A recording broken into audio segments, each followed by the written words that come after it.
Magandang araw sa inyong lahat, Kuya Nes Vlog. This is Ivana Alawi, Kuya Nes Vlog. Subscribe po natin. Good morning muli sa akin mga viewer. Mga kuya, ate, pati na rin mga OFW andyan ngayon sa ibang lugar sa mundo. Sana okay naman kayo ngayon. Maulan po dito ngayon sa amin, kaya since marami ngayon nagpapalabas sa laundry shop ko, ako muna mag-asikaso. Ito po sa mga OFW dyan na may sapat na ipon sa ngayon, ito ang business na hindi kayo malulugi, dahil sa pag-iwan pa lang sa mga labahan niya ay bayad na. So meaning sure na ang income mo. Punta na po tayo sa laundry shop ko. Katabi lang po ito ng aking bahay. May 2 basket po dito na labahan, tapos may nakasalang pa sa ngayon. Katapos mamaya ay ililipat ko naman sa dryer para matuyo ang mga damit.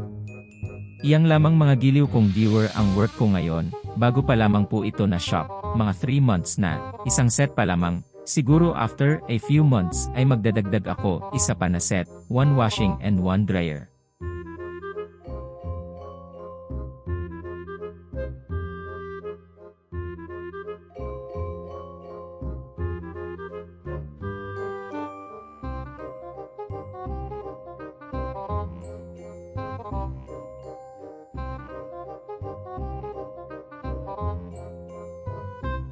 Ito pa po may 4 load po na laundry, maghapon po ito akin babantayan.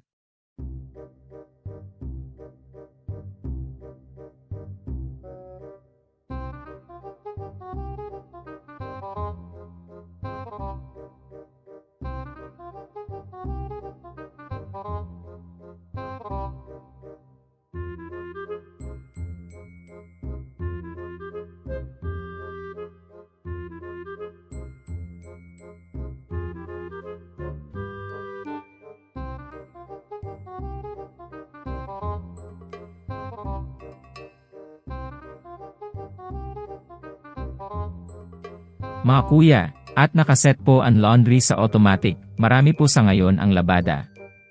May 2 basket dito at ito pa may 4 load po ako bagong receive na laundry. Babatayan ko ito kasi para tuloy-tuloy ang pag-ikot, tapos maya-maya ay ililipat ko naman po siya sa dryer. Ayan po ang akin ginagawa, nakatutok sa mga machine.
Dadalhin ko na sa kabilang bahay mga kuya.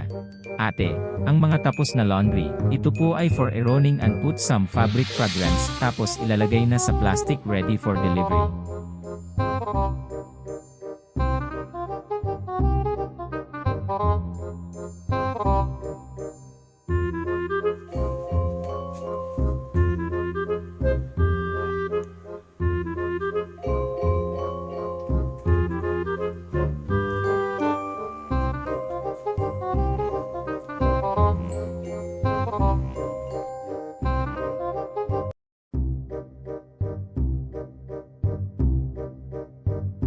Thank you for watching. God bless.